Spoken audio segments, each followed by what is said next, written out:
And therefore, to that Supreme Being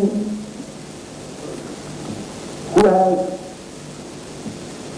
enabled the thinking human being to know his divine will and divine plan for human race upon earth through his saints, through his holy people, who have always been present within the context of all the great religions of the world, and whose whole vocation in life has been to make aware the vast generality of human society how God wants them to live, what is God's plan for them. They have only this vocation, to direct the attention of human beings towards their divine source of origin, towards God. Among the sannyasin, a bhikkhu, a fakir, a darvesh, their only purpose in existing is to constantly dwell in God and make other people to dwell in God. Make all the fellow human beings to call them, awaken them.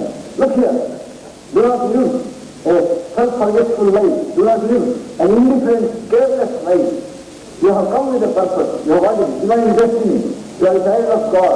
His divinity envelops you. Therefore, come, make this life a purposeful process of achieving this noble destiny. And what is the destiny? It is here we come to the subject of religion. It is here we come to the subject of spirituality. It is here we come to the relevance of religion and spirituality to man on earth and his life on earth and what he makes of it.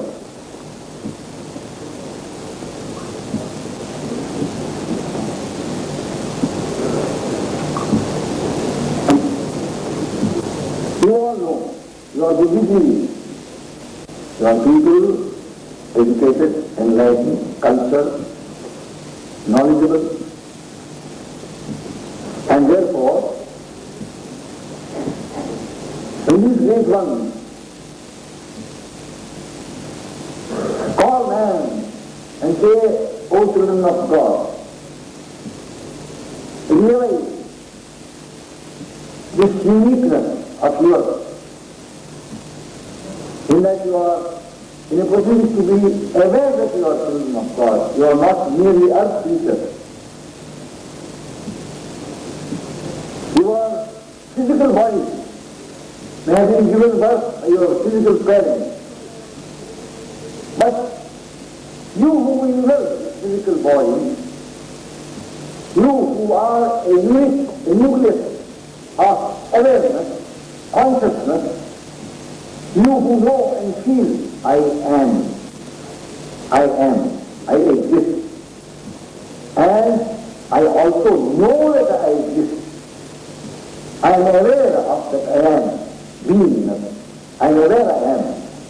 Therefore you are not merely existing, inert existing, like any metal, any stone, any of the five elements, a mountain, a rock, log of wood. They also exist. That may be common between you and them. But you have awareness that you exist. You have consciousness of your being, but you don't have awareness. And this awareness, consciousness of beingness is something within you that your parents did not give you. That the physical parents who gave you the physical body, brought into birth this physical body, they did not give you this awareness. This spark of consciousness derives from an eternal, infinite, cosmic consciousness, eternal, infinite, boundless, limitless consciousness, which we call Brahman. You call it our Amarta, you call it Allah, you call it Brahman, you call it the Supreme Tao, or you call it the state of Nirvana, Nibbana, state of perfect peace, perfect silence, great void, or you call it the state of perfection. The Jains call it the state of perfection, Siddha state. You call it anything that you want. You give it a name that you will be accustomed to giving it, having been born within the context of some religious system, because your parents belong to that system, some system of faith and belief. But it is beyond any meaning. It has no indicator, because it existed when no language existed. Therefore, that supreme, illimitable, immeasurable, boundless, limitless, infinite consciousness is the common origin, the common source, the eternal universe, source and origin of all consciousness, all existence and all consciousness. And therefore, it is in that supreme universal consciousness, the supreme cosmic spirit, or pure being, eternal being, we all find our absolute oneness. We are one in God. If you can refer to that supreme consciousness by the term God, Khuda, Bhagwan, Ishwar, God. We are one in Him. He is a spoke where all the radiating, he is a hub where all the radiating spokes of wheels converge and find their oneness, unity. They are inseparable there. They may not touch each other as the circumference, but they are inseparable there. And it is here that religion or man is coming to existence in order to enable the human being to fulfill his or her that divine destiny. The human being has a divine destiny. Our destination physically is either the Kabristan or the crematorium, the Smashan. The physical body is born and ultimately it ends in a handful of ashes or becomes dust with the dust under the earth. But that which is you, within you, the I am awareness, the I am consciousness, deriving from the supreme I am, that I am, Yahweh, I am, that I am. The supreme existence, consciousness, this absolute, it is endless. That does not end. First, as a physiological, biological, psychological complex of a body with all its various functions, animal mechanism, and of a mind with all its various thoughts and memories and imaginations and desires and cravings and emotions and sentiments and all that goes to make up your antakarana pratikriya or your psyche or your interior being, the inner hidden being. More than that, you are not aware of yourself as being something else. Therefore, your awareness of yourself is not only incomplete, your awareness of yourself is also dangerously imperfect. Dangerously imperfect because if you live only with this awareness, your self-expression will only be expressing of yourself in these two levels. Either you will act and express yourself by the urge of your desire, urge of your craving, or the urge of your sense appetite, physical sense appetite, lust, anger, greed, hatred, selfishness, desire, affection, love, attachment, ego. This only will be your manifestation. This will be your behavior. Because these are the ingredients of which you are aware and take properly. Is independent. And your life will be an expression of this lesser aspect of your being which is imperfect. It has got something very beautiful and good. It has got equally many things which is not so beautiful and good. If you are capable of love, you are capable of hate. If you are capable of magnanimity, you are capable of mindfulness, selfishness, meanness, pettiness, smallness. If you are capable of forgiveness, you are also capable of taking revenge. If you are capable of placidity and calmness, you are capable of anger. One moment you are very pleasant, another moment you fly into a temper, you are anger. And you hurt someone, you can harm. You are capable of saving someone, you are capable of killing someone also. You are seeing everything. And this is the result of your imperfect awareness of your personality. The essential awareness of your higher nature, your sublime, grand, glorious, beautiful, second and whole spiritual nature. A lack of awareness of this higher spiritual nature is the root cause of human behavior going off oil, going off at a tangent, and going completely contrary and at variance with God beautifully. Religion seeks to make you aware of God's guilt. Religion exists in order to try to gradually make you aware that you come from that source, you have to go back to that source, you have to recognize that source, you must know that source, and you must seek to enter into an experience of that source. Therefore, the significant Latin term, religare. Here, it is very significant. Ligare means to bind one. Just first is bind a ligature. In order to stop bleeding, it is binding. But the significance is re. It is binding once again, which means there was a time, there was a dimension of which you are existed when you were closely one with God. Now that bondage has somehow or other gone.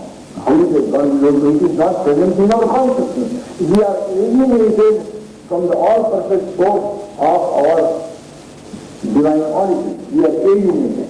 We are wandering, lost, stumbling, falling, broken, in darkness, not knowing who we are, not knowing why we are here. And until and unless you begin to become aware, He is the all-perfect God, He who is all goodness, all beauty, all auspiciousness, Satyam, Shivam, Sundaram, Shanti. Unless I once again try to approach Him, I am going to be miserable. I am going to be broken in the dark, stumbling and falling, weeping and wailing. And therefore, religion says, you have to somehow or other make use of this life in order to once again set up that snap relationship. Relate yourself to God once again. Connect yourself to God once again. Once again you have to bind yourself back to the cosmic, the all-perfect divine force of your being, divine origin of yourself. That is the purpose, that is the basis of religion. It has come into being in human society, the phenomenon in human society, in human world, and it exists, it has been existing through centuries in millennia in order to make human beings that they are not merely of the earth, they belong to a greater, glorious, divine dimension, and they have to get back their awareness of the connection, relationship with that being. Therefore, religion, it exists in order to bind man back to God, bind the human back to divine source and origin, bind the individual once again back to the universal source or universal consciousness. And when this process is not done, when it is not known to be the heart of religion, the very breath, life breath of religion, then religion becomes merely a form, a dead form. It's all just the rituals, the ceremonials, and the various markings, the various symbols, which alone constitutes the religion. The life of religion is no longer pulsating in you. Only the form is being fulfilled, and you have lost your religion. Then it is a non-religion. The religious form is necessary in a social way to identify a group maybe, but lacking in the inner dimensions of this movement of the spirit towards its origin, religion fails to fulfill its purpose. It will not help man to fulfill his divine destiny here, and it is here that we realize and recognize the need of spirituality being at the very center of our religion. Take away spirituality from religion. Religion becomes a dead weight. It becomes a burden. It can become a problem. It can become a factor that divides man from man, sections of man from other sections of man. It may become a barrier. It may become a separating factor. And create even other very, very negative states of relationships, like hostility, clash, conflict, war. That's what is happening now. Really. And therefore, what is spirituality? Spirituality is the attempt on the part of individual as well as human society of trying to express the deeper truth of their being in and through their life, in and through their thoughts, words and actions, in and through their dealings with life around them, in and through their relationship to other fellow human beings as well as with all creatures. Spirituality is manifesting that within you which is much deeper and more central and essential to you than your apparent physical personality, which we just now read was strange. Physical, both biological and physiological, and is surplus inner psychological, mental intellectual complex. If this alone becomes the basis of your experience, there is great deal to be feared, and that is what is happening. We speak of the laws of jungle. What do you mean the laws of jungle? In jungle, subhuman creatures exist. And the subhuman creatures exist always in a state of fear. The lesser ones, the weaker sections, always live in constant fear of the stronger beasts which prey upon them, which attack them ferociously, kill them, and eat them. Therefore, they are always on the defense, protecting themselves, trying to save themselves from the more powerful ones. And the law of general is beast eat beast. The law of general is might is right. The stronger always terrorizes the weaker. And the weaker are in the expression of this law. And therefore, they have sharp claws. They have sharp teeth. A tiger can crack the skull of a deer or any other animal by one bite of a powerful jaw and sharp fangs and claws. And this is the law that prevails. Violent attack and killing, destroying, destructive. But then there is a saving grace in the law of jungle that prevails in the forest, in the jungle. That is, each beast can make use of only God-given instrument of perpetuating this attacking and killing. That is, it can use its fangs and its claws, and maybe the strength of its paw or tusk or any of these things for offense and defense and killing. But they do not have the capacity of manufacturing new things in order to do their killing or preying. They cannot manufacture anything out of stone or wood or anything. They cannot, for this killing and for this attacking, they cannot manufacture anything new.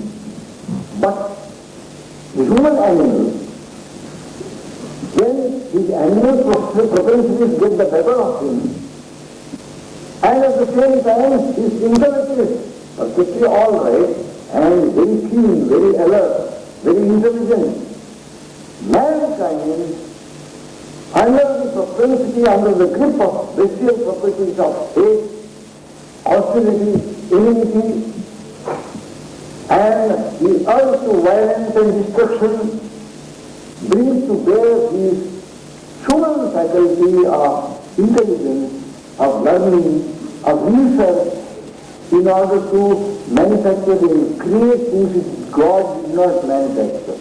God did not endow in this. He was not made to be a destructive creature, therefore he was not given fangs and claws and other things there.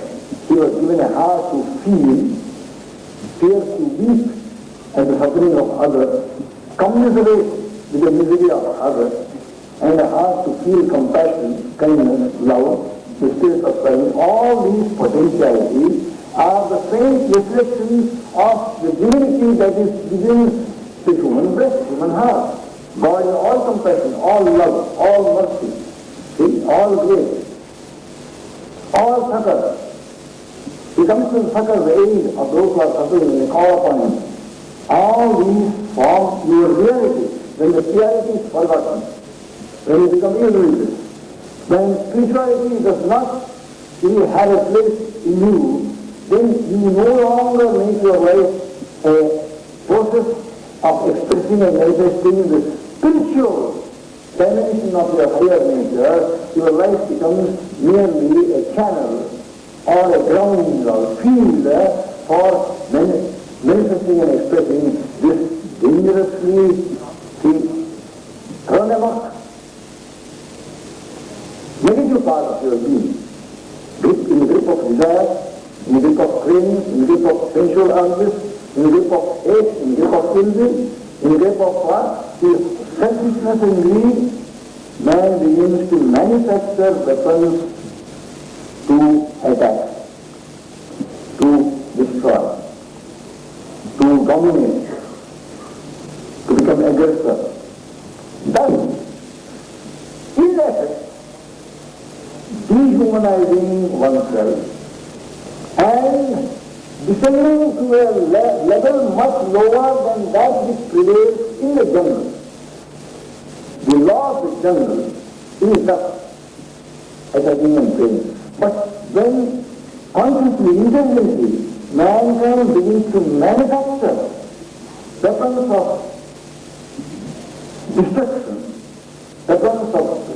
weapons of attacking, destroying, killing, what happens is, in effect, man drags whole human society, drags the human race into a level of living and behaving far lower, much lower than the level of the animals that obey the law of the jungle.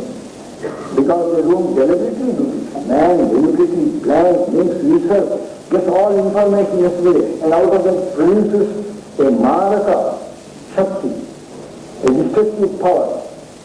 This is going exactly opposite in the direction which God meant him to go. He has a divine destiny to fulfill. He goes towards fulfillment of a demonical urge within him, which unfortunately is a part of him.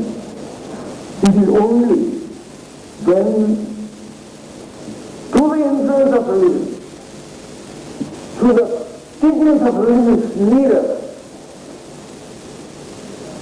through the teachings and earnings of saintly people, holy people, intelligent lay people, including idealism. Religion, goodness may not be taught only by from the pulpit or from through an ashram or a monastery or a masjid or a church or a gurudwara. It can be taught by elders. बुजुर्ग जो समाज में है, जो वो जैसा जो रास्ते में जाते हैं, आम आदमी वही रास्ता में जाता है। ऐसा राजा तथा प्रजा नेता जैसे जाते हैं वैसे ही आम आदमी जाता है, क्योंकि उनके ऊपर एक उत्तरदायित्व है, उनके हाथ में सौभाग्य नहीं है। नौजवानी से उत्तरदायित्व कर्तव्य उनका सौभाग्य नहीं है। Using the light need, tell them, oh my brothers, this is the way in which you should live. दुष्कपट नहीं करना चाहिए, मारामारी नहीं करना चाहिए, द्वेष नहीं करना चाहिए, शांति रखना चाहिए। हम भगवान के औलाद हैं, भगवान के संतान हैं। उन्होंने हमको इस तरह से रहने के लिए यहाँ पर भेजा है ताकि हमारे जीवन द्वारा उनका यश बढ़े। God will be glorified the way in which His children, man lives his life on earth. Our life should stand witness to His perfection in divinity, not become a contradiction of His perfection in divinity. Like that is what is happening. And as long as this trend of contradicting God's will in the name of religion being irreligious, and neglecting spirituality, which is the heart and center of religion. As long as this trend continues, mankind has no future. Doubt is our immediate future as well as the remote future. And doubt is the prospect for the approaching 21st century. If we should look forward with hope and joy towards moving into a century that will not carry with it the darkness, the negativity, the direness of this present century, a very, very restless and very, very agitated present century, then there is only one way. We should be called to forth. O man, you are a spiritual being. You are a child of God. Your true identity is not the human identity. Human identity is a temporary thing. Within it there is a life. अल्लाह की नूर आदमी में है और अल्लाह में सब परिपूर्णता है। अल्लाह ने किसी प्रकार की दोष में, अवगुण में, गुना में, that is the sum totality of all that is auspicious, good, blessed, perfect and beautiful. Ananda Kalyana Gunahana, they say, an infinite mass of auspicious qualities, that is God. That is your source, that is your origin, that is your invisible support even now, and I am speaking and you are listening. And that is your destination, that is your destiny also. Our life should be a movement, essence of the Spirit, back unto Godhood, Godhead and Godhood, just Godhood. And it is only when this call goes forth to man and say otherwise there is no hope for him. Because the cause, the main reason for all this festivity we see upon the surface of earth, whole nations, whole groups, whole communities going at each other's throats with greater ferocity than animals can go, and killing each other, and hating each other, and creating very, very bad vibrations in the atmospheric ether of the whole world, and polluting the atmosphere. See, through the bad vibrations, bad emotions, bad sentiments, and bad thoughts. See, mindfulness. The whole atmosphere of the globe is polluted. This is possible to stop it only when an attempt is made to go deeper and touch the human individual in that depth of one's being, there lies the reality of man, that is divinity.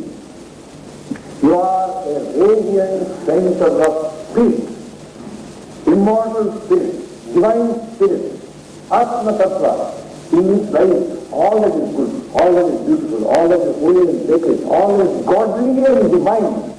This is the plain truth. This is the central fact of the human phenomenon.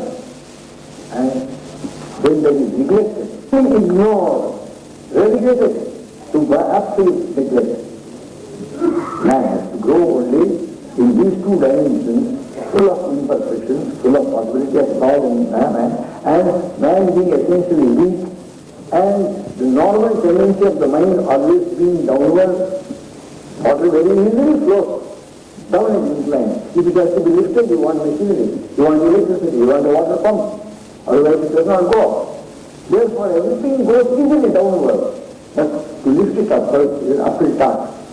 You can flow down the stream and get drowned in the ocean, but to flow against the current, you require to make self-effort. And therefore, if left in himself only to operate in these two dimensions, this essential weakness of the human being, in spite of knowing all noble things, in spite of having an appreciation for higher idealism, yet our ancient said, Punyasya phalamichanti, punyam na kurvanti manavaha, na ichanti papasya phalam, papam kurvanti yatnataha. They all want the good results of meritorious activities, but no one is engaged in meritorious activities. They don't want to suffer the ill effects of demerit or papa or sin, but yet they carefully plan and engage themselves in doing sinful actions. That is the phenomenon of man. That's why they say spirit is strong but flesh is weak. The weakness of the flesh. Man should be inspired. Man should be told, oh man, what is this you are doing? What is this folly? Are you not ashamed of yourself? You are a child of God. You are a very self-reliant that you are divine. Therefore, awaken the sleeping divinity. Awaken the spiritual consciousness within you. Activate it and make your life a process of expressing this awakened and activated spiritual awareness of yours. This is spirituality. Spirituality is living of your life from a high and sublime dimension of your reality, of the truth of your being. In fact, man is an amsha of God. It is part of divinity. A ray of the light of light beyond all darkness, which we call God. And it is only when from this dimension man begins to live and act and behave and relate himself to life around him and fellow human beings, he will begin to live spiritually. This is the only counter. This is the only way out of this darkness and this bondage to the weakness of the flesh, bondage to grossness of our lower nature into which we have fallen and which is producing all that is inauspicious, darkness everywhere, conflict and clash everywhere, hatred and hostility everywhere, enmity and violent action everywhere.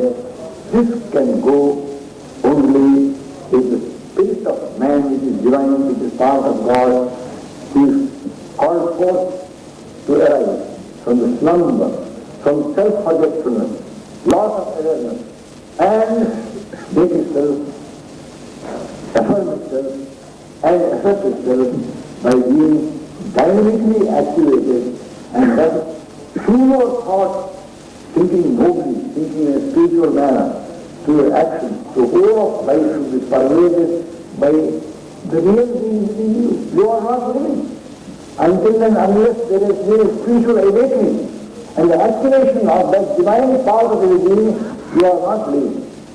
Living life is only an anomalous life. You are asleep.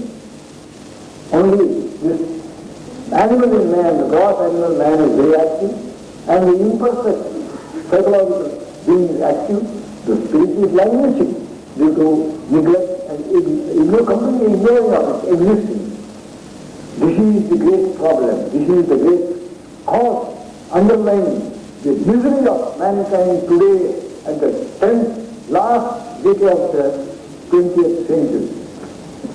Therefore, it is the only rational and real solution to human problems the globe over is mankind to awake to its essential spiritual nature, essential divine nature, and make life a humble and a very, very reverential process of expressing the God within you, being two children of God. All the methods have been tried, they have failed. League of Nations was set up, United Nations is there, and so many organizations are there, so many alliances and peace treaties, and nothing is going because the essential cause is not being cognized and essential remedy is not being applied. I'm sure that everybody will carry the message that you have given to us today. It will be very short of a bit of time. I think we were quite few speakers here, but I will request now, brothers and gentlemen.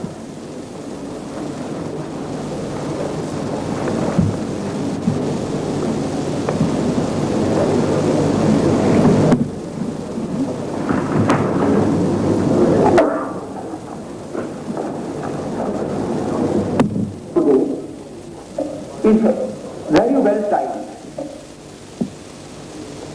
But I think nobody here will ever think of either contradicting it or contesting it. That spirituality is the only cure to all the ills of life today, to the malaise that prevails, is something that may well be taken for granted. The only question is how to well the gap, how that is to generate spirituality in the world. In this world which denies the spirit altogether and which believes only in matter, it is of course a fact that materialism has had its death knell in the total disintegration of Soviet Russia. Still, the rank and the file, particularly in India, cannot give up materialism. I think Baba's celebration is a fitting reply to this question. The question is, as I have said before, how to generate spirituality in this forlorn world, lost in matter. How? You will ask me how. Well, the reply I should make with reference to a play of Bernard Shaw, Man and Superman, was to final the ultimate message of that play once considered revolutionary. I think the central message in that book is to be found in the cry of Anna. Anna's cry is, a father of the Superman. Why this cry? Short message in the play is that man, as man, is bound to be one day a discarded form of life. Man cannot survive unless he can eventually evolve into the Superman. How can that evolution be accomplished? Rather says, man must reach out of his inherited unconsciousness about himself to get a height of self-consciousness. Bernard Shaw doesn't know exactly what self-consciousness is. He is groping towards that point, but falling short of it. While what he really meant to say in that word self-consciousness is to be found in what we say God realization or self-realization. For the self is virtually a synonym of God. Now the question is, how can God realization be achieved in human life, in every individual on earth? How is it possible? Anna, shortly, therefore, cried. And the cry is spoken here. A father of the Superman. She was prepared to be the mother of the Superman. She looked in vain for a father.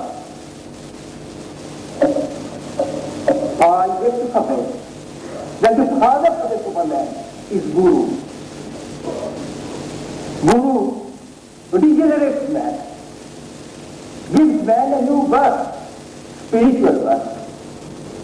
The monster of the gift is life, a seed that he gives into the earth.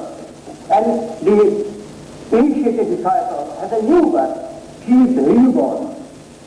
He is actually immediately reborn as a Superman.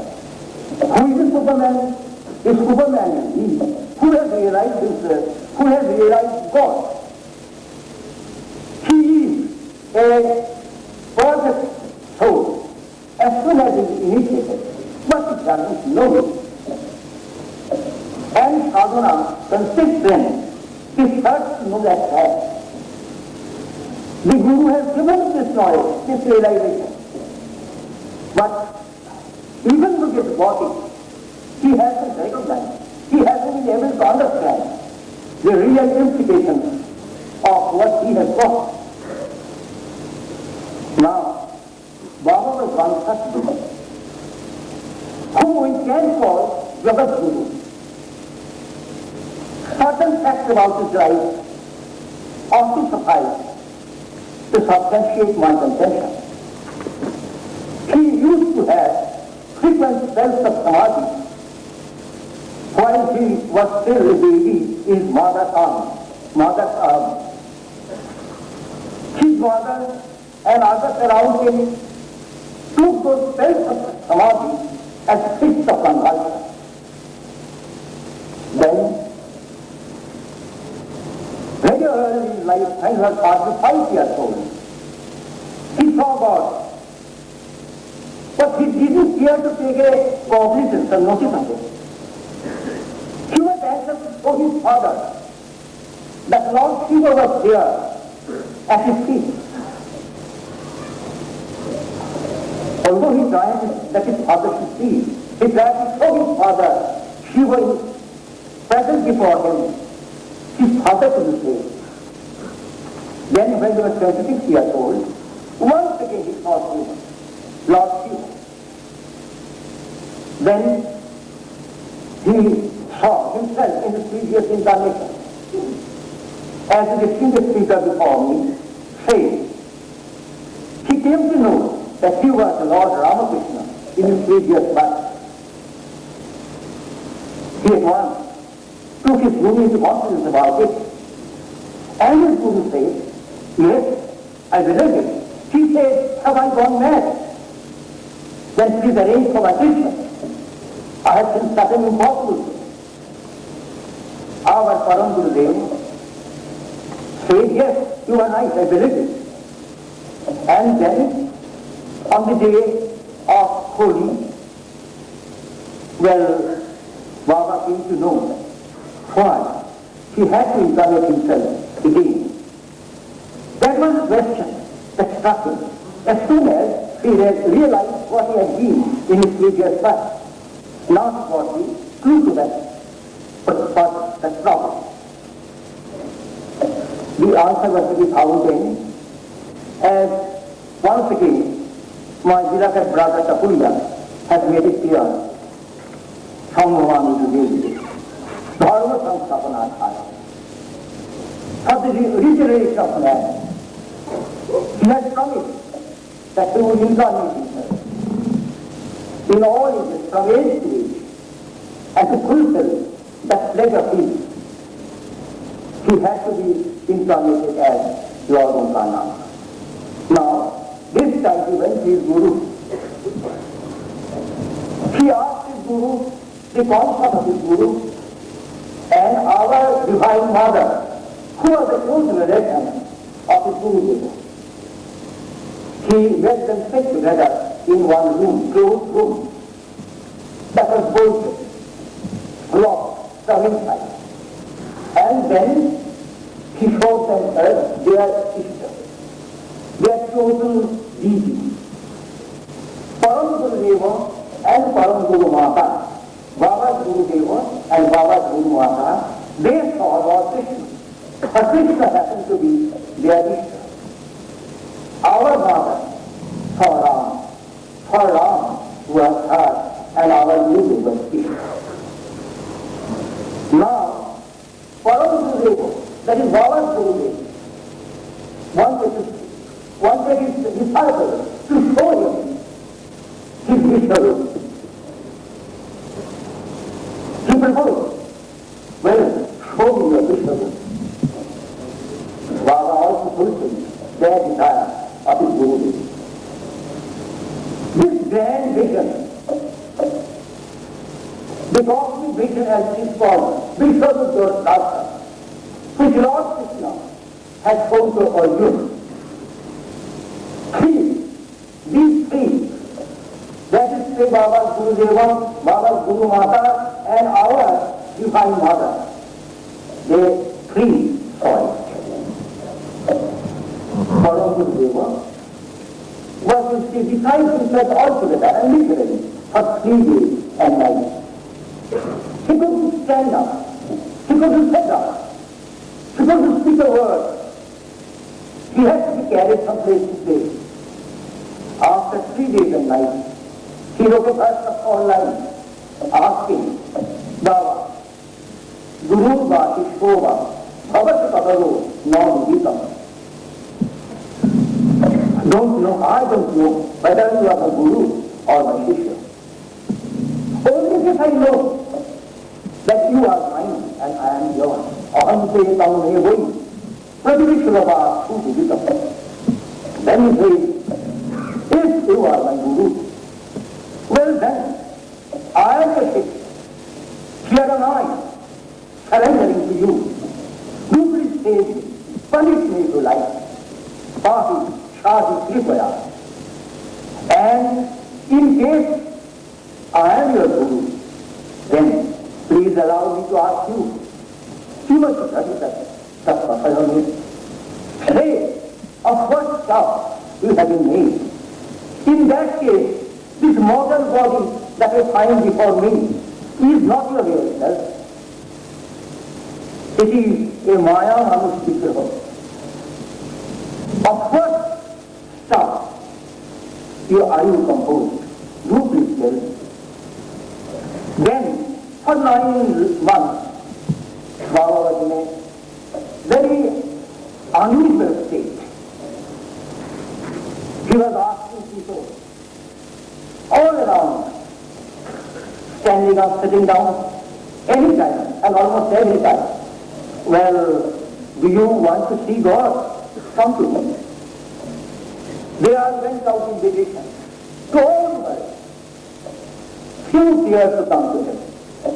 Those few that did come were of course gratified. They had their darshan of the Lord. But most men stayed away. Some took him for illumination. Others had matters more important. And they didn't think it worthwhile going to him for having a darshan of the Lord. Now, why did Baba want? When to have darshan of God, why did he send out that universal invitation? Will you see God? Come to me. What for? Well, the answer is that that was why he had to come down as man. Why? Why was that? What was that thing? That purpose in his life, that mission of his, for which he had sent down. That was an invitation. He believed that the only thing that could make man happy in life and in life hereafter was the sight of God.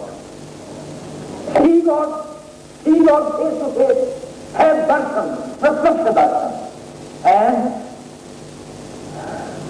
all your givers will be happier. How? How will it? Seeing God face to face is not enough. For he will vanish after all. He will come, he will show himself to you, he will speak to you, he will grant you boon.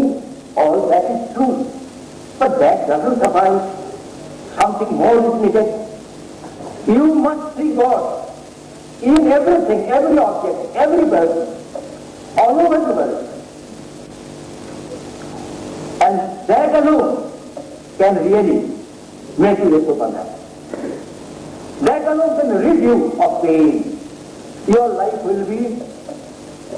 on earth will be a free life, a life in Lord's own abode, in the Lord's own kingdom. Only when you can see God in everything, in every object and man, in every creature. Sarvam Sanjeevam Brahma. Vasudeva Sarvam. Now, all that thing, you didn't do anything for yourself.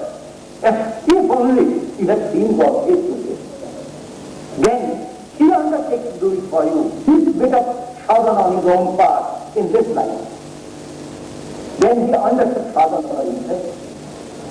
And in a page of a diary kept by him at that time, he was only 26 years old at that time, barely 26 years old at that time. He wrote here,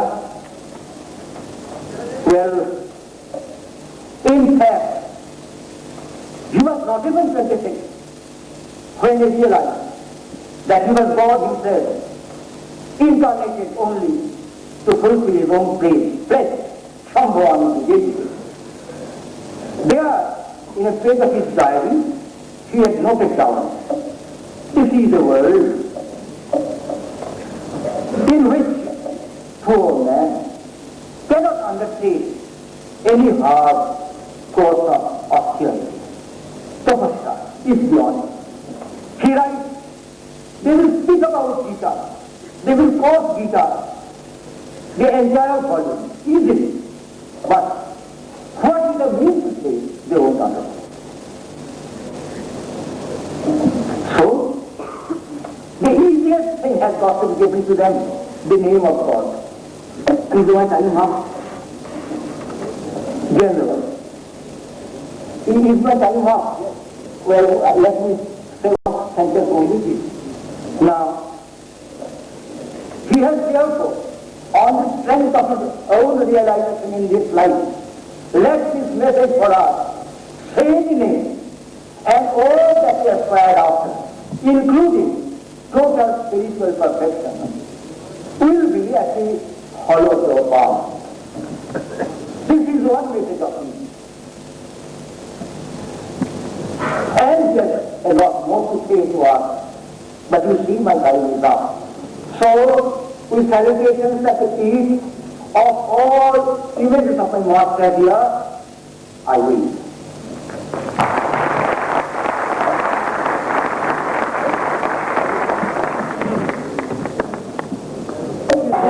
Krishna Hare Hare Hare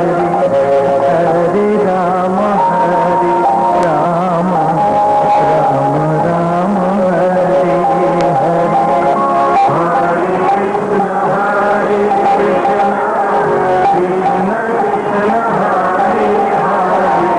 Rama Hare Hare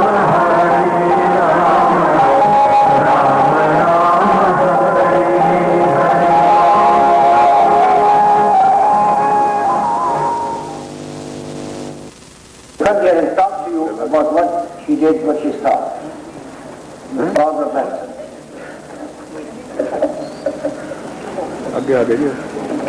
She said, come back here. Be here. It's an honor to be at this conference and also an honor to be in India. It's something that I have wanted for many, many years. And through the kindness of my friends, Mr. and Mrs. Durga and General Uban, I am able to be here. And when I first started thinking about this trip, I thought, I wasn't sure at that time if I was coming or not, but I thought I have to paint a photo or paint a picture of Baba for General Uban. So not knowing what he looked like and not having ever met him, I figured the only way I was going to accomplish that was to meditate. And I said, I don't know that I really saw him. I felt him. I felt his love. I felt his gentleness, his kindness. And that picture for you, I believe, is just being brought to you by me. I was a vehicle to paint that for you. And I believe that this is Baba's way of showing you continual love and continual support for all the wonderful work that you're doing, and to encourage you never to stop. That's from Baba. I'm just bringing it to you. Thank you. Thank you, Baba. Thank you. Just see this. Something really remarkable. And she says this is not from her, is a message to me from Baba to continue the work that I have been doing all this time. Thank you, Baba. Thank you. Thank you very much.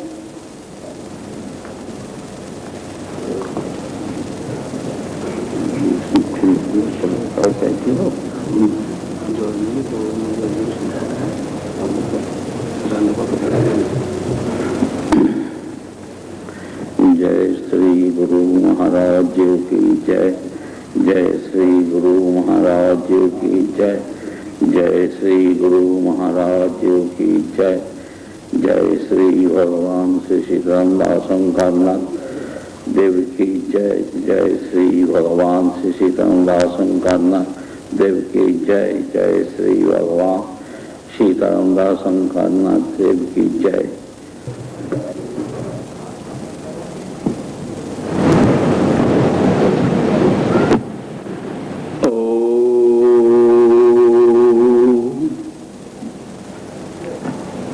भगवान गुरुदेव को प्रणाम।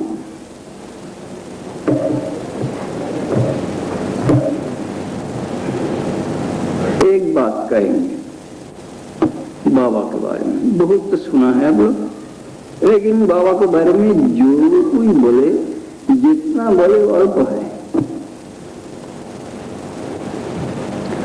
समता का बात बहुत हुई, शांति का बात बहुत हुई, और प्रीत का बात बहुत हुई। लेकिन एक बात इसमें है बाबा का। बाबा बोले थे बेटा, तो समता एवं समभाव, समता, समव्यवहार एक नहीं हो सकता, हो नहीं सकता। समता एवं समव्यवहार संपूर्ण भिन्न है। देखो, अब लोग सोचिए, माता पिता का जैसी व्यवहार पिता का साथ माता का, पुत्र का साथ वही व्यवहार नहीं हो सकता, भ्राता का साथ। ऐसी हर एक चीज में देखिए समव्यवहार नहीं हो सकता। शास्त्र नहीं बोलता ये बात, लेकिन समव्यवहार नहीं हो सकता। समता हो सकता, लेकिन वो समता में जो स्थित हो गया है महापुरुष, जो समभाव को ब्रह्मभूत प्रसन्नात्मा न सोचोति न कांक्षति, ऐसी जो इसको भाव हो गया है, वो समव्यवहार भी कर सके। इसके आगे ही समव्यवहार नहीं हो सकता। लेकिन समता को अपना जीवन में उतारो, ये साधन लब्ध चीज है, साधना का धाम है। समभाव, समव्यवहार ऐसी नहीं हो सकता। समभाव को कैसे उतारे, इसके लिए शास्त्र, हमारी शास्त्र बोलता है, ये कितना ही प्रकार बोल रहा है। लेकिन बाबा इसमें एक बात कहे, देखो इस समता को, जो समभाव हृदय में उदित होने से मधु मत पार्थिव रजन, मनुष्य तो कौन बात है, पशु का कौन बात है, पार्थिव रज भी समभाव से रम जाता है। ये जगत जगन्नाथ हो जाता है। लेकिन इस भाव को, इस स्थिति को किस प्रकार लाभ करे, आज के एक युग में वो एक ही बनता है बाबा का, एक ही दावा है, वो नाम करो, सहज सरल सुगम रास्ता है। हर वक्त नाम करो। ये न प्रकार नामवत्त जल्पका श्रवण विनय गच्छन्ति परे धाम समादर। जो कई प्रकार को नाम को जीव में रखो। हर वक्त जो अपना अपना इष्ट नाम है, जो अपना अपने इष्ट देव है, अपना अपना का भावना का देवता है, उनको याद करो हर वक्त, उठते बैठते खाते सोते पीते हर वक्त। ये बाबा का आदेश है, शास्त्र का आदेश है, ये युग का आदेश है, ये युगवाणी है।